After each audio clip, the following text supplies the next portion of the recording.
தமிழக முதல்வர்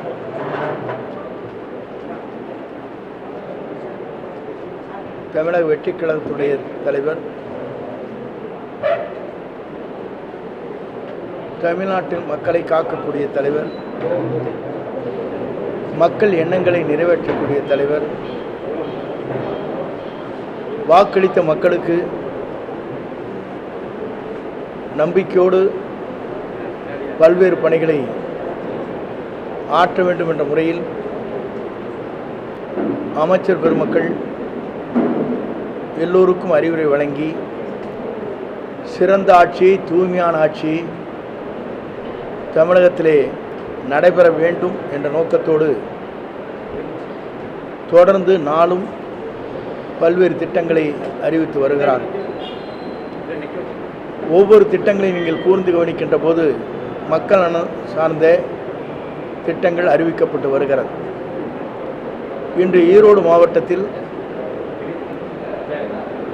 மாண்புமிகு கைத்தறி, துணிநூல், கதர்துறை அமைச்சர் அவர்களும் நாங்கள் அனைவரும் இணைந்து, சட்டமன்ற உறுப்பினர் அனைவரும் இணைந்து மாவட்ட ஆட்சித்தலைவருடைய தலைமையில் ஆய்வுப் பணிகள் மேற்கொள்ளப்பட்டிருக்கிறது. நம்முடைய மாவட்டம் ஒரு சிறந்த மாவட்டமாக திகழ்வதற்கு, எல்லா மாவட்டத்திற்கும் எடுத்துக்காட்டாக விளங்குவதற்கு என்னென்ன பணிகளை நாம் செய்ய வேண்டுமோ அதை அனைத்தும் நம்முடைய அமைச்சர் அவர்களும் நானும் சேர்ந்து அந்த பணிகளை எப்படி ஆற்ற வேண்டும் என்பதை ஆய்வுக் கூட்டத்திலே ஆய்வு செய்து அவர்களுக்கு என்னென்ன தேவை அதிகாரிகள் கேட்கிறார்களோ அதை நிறைவு செய்வதற்கும், அந்த பணிகள் விரைந்து செய்வதற்கும் நடவடிக்கை மேற்கொள்வதற்காக ஆய்வுக் கூட்டங்கள் நடைபெற்றிருக்கிறது. முதல் இந்த ஆட்சி துவங்கியவுடன் ஈரோடு மாவட்டத்தில் இந்த ஆய்வுக் கூட்டம் நடைபெறுவது என்பது ஒரு மகிழ்ச்சியை தரக்கூடிய ஒன்று. நான் கூட அடுத்த வாரம் வைத்துக் கொள்ளலாம் என்று சொல்லுகிற போது நம்முடைய மாண்புமிகு அமைச்சர் அவர்கள் இந்த வாரமே அந்த ஆய்வுக் கூட்டத்தை வைத்துக் கொள்ளலாம் என்று ஆர்வத்தோடு சொல்லி பணிகளை விரைந்து செய்ய வேண்டும். மழைக்காலம் வரப்போகிறது, நகராட்சியிலே தேங்கி கிடக்கிற பணிகள் அனைத்தும் நிறைவேற்றப்பட வேண்டும் மழை வருவதற்கு முன்னால் என்று அவர் கூறி இந்த ஆய்வுக் கூட்டங்கள் சிறந்த முறையிலே நடைபெற்றிருக்கிறது. நம்முடைய முதல்வருடைய கனவை நிறைவேற்றுகின்ற வகையில் மக்கள் இந்த ஆட்சியை நம்பி 60 ஆண்டு காலத்திற்கு பிறகு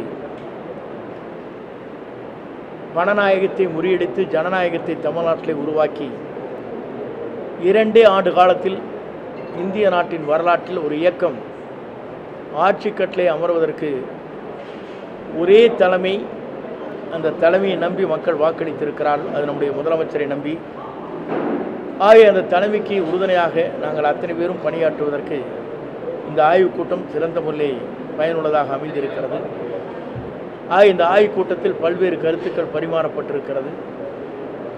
அமைச்சர், கைத்தறித்துறை அமைச்சர் அந்த கருத்துக்களை, பல்வேறு கருத்துக்களை தனக்கு மனதிலே இருப்பதை வெளிப்படுத்தி சட்டமன்ற உறுப்பினரும் அவங்களுடைய தங்கள் கருத்துக்களை வெளிப்படுத்தினார்கள். அனைத்து கருத்துகளும் ஏற்று மாவட்ட ஆட்சித்தலைவருடைய தலைமையில் நடைபெற்ற இந்த கூட்டத்தில் ஆய்வு செய்யப்பட்டிருக்கிறது.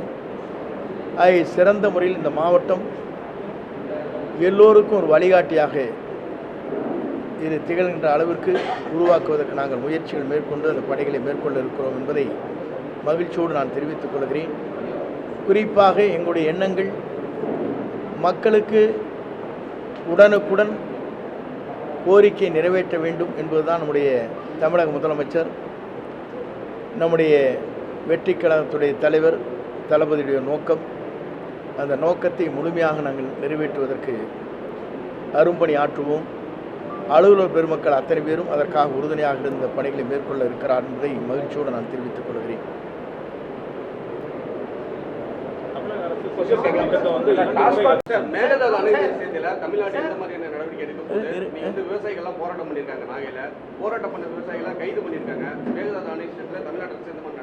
இல்லை, தமிழக அரசு தான் போய் முதலமைச்சர் போய் நம்முடைய பாரத பிரதமரை சந்திக்கின்ற போது இந்த திட்டங்கள் அனைத்தும் நிறைவேற்றப்பட வேண்டும், இதற்கான நடவடிக்கை மேற்கொள்ள வேண்டும், மேகதாது அணை கட்டுவதை நிறுத்தப்பட வேண்டும் எல்லாம் சொல்லிட்டு வந்துட்டார்.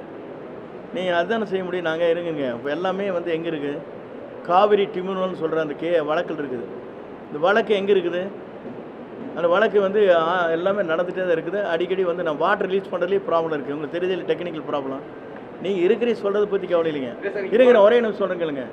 இந்த கேஸ் வந்து யார் நடத்தியிருக்கணும்? 1972 வந்து திமுக செய்ய வேண்டிய காரியத்தை விட்டுட்டு போயிட்டாங்க. அதுக்கு பிறகு விவசாய சங்கத்தின் சார்பாக ஒருத்தர் இருந்தார். யார்? அவர் பேர் ரங்கநாதன்.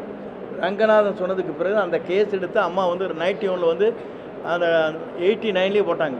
கட்சியின் சார்பாக ரங்கநாதனுடைய கேஸையும் சேர்த்து ஜாயின் பண்ணி போட்டாங்க. இது வந்து காவிரி டிரிபியூனல் வந்து உடனடியாக வந்து பேச்சுவார்த்தையில் பயனில்லை, இதற்கு உடனடியாக தீர்வு காண்பது நீதிமன்றத்தின் மூலமாகத்தான் சக்ஸஸ் பண்ணாங்க. இதெல்லாம் கேள்வி பேசுனீங்க. அப்போ அவங்க சக்ஸஸ் பண்ணாங்க. இன்றைக்கி வந்து எல்லாமே சக்ஸஸ்ஃபுல்லாக பண்ணி முடிச்சிருக்கான். கிராஜுவலாக நீங்கள் ஒரு அரசாங்கம் வந்து விவசாய திடீர்னு இருங்க. நான் என்ன சொல்கிறேங்க, எடுத்துட்டு விவசாய சங்கம் டக்கு டக்குன்னு போராட்டம் நடத்தினா ஏதாச்சும் ஒரு எங்களுக்கு ப்ரீத்திங் டைம் கொடுத்துருக்கீங்களா? ஒரு பிரச்சனைக்கு ஏதாச்சும் முற்றுப்புள்ளி வைக்கிறீங்க? ஏதோ ஒரு சங்கம் இருக்கிறீங்க, போராட்டம் நடத்துறீங்க. இருங்க, அந்த சங்கமே வந்து இருங்க, நான் சொல்லிடுறேங்க. ஐயா, நான் சொல்கிறது கேளுங்க. அதே சங்கத்துக்காரது எங்கள் ஆஃபீஸில் வந்து போட்டு மணிக்கணக்கில் பேசுகிறாங்க. என்னையே அதை நல்லா போஸ்டிங்கில் போட்டு விட்ருங்கண்ணு. அப்போ அதுக்கு என்ன சொல்கிறீங்க?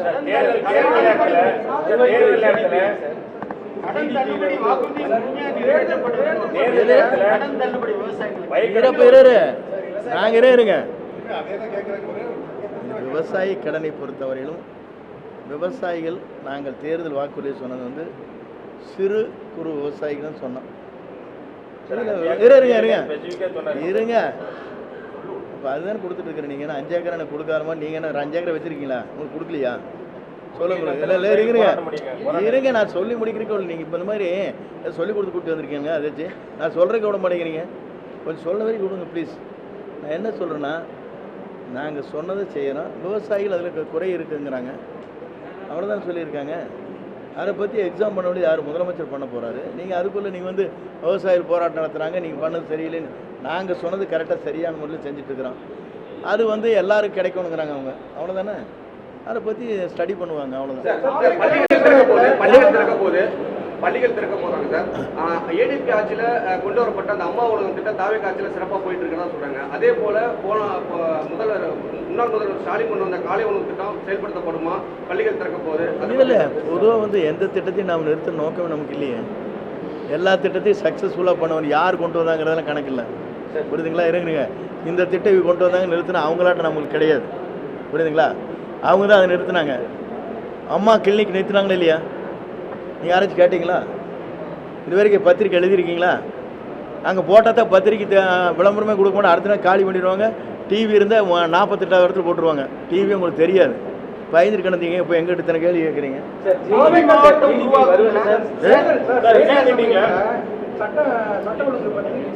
இருங்க, நான் சொல்கிறேங்க. ஒரு சின்ன இன்சிடென்ட் ஒன்றை வச்சு நீங்கள் பண்ணக்கூடாது. இருங்க, நான் ஒரே ஒரு கேள்வி. பாலியல் குற்றம் நடைபெற்றவுடன் 24 மணி நேரத்தை கைது செய்து அவளை குண்டர் சட்டத்தில் போட்டிருக்காங்க இல்லையா? இதுவரை நடந்திருக்கா? இந்த கேஸை பொறுத்தளவுக்கு நீ பாருங்க, எவ்வளவு விரைவாக ஜட்ஜ்மெண்ட் இந்தியாவிலேயே முதல் முறையாக கொடுக்க போறாங்களே நீ பாருங்க. அதெல்லாம் அப்புறம் பேசலாம். அதெல்லாம்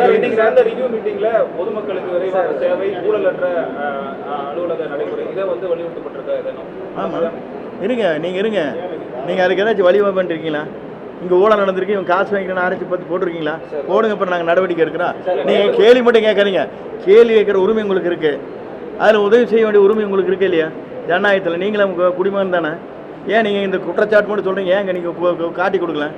இப்படி தப்பு பண்ணுறாங்க இந்த இடத்துல. நீங்கள் ஏன் நடவடிக்கை எடுக்கலீங்க? வேணால் எழுதுங்க. நாங்கள் அடுத்த நாள் நடவடிக்கை எடுக்க எங்களை கேளுங்க. இதெல்லாம் கேட்க மாட்டீங்க. சும்மா மொத்த கேள்வி கேட்டு ஜாலியாக போயிடுவீங்க.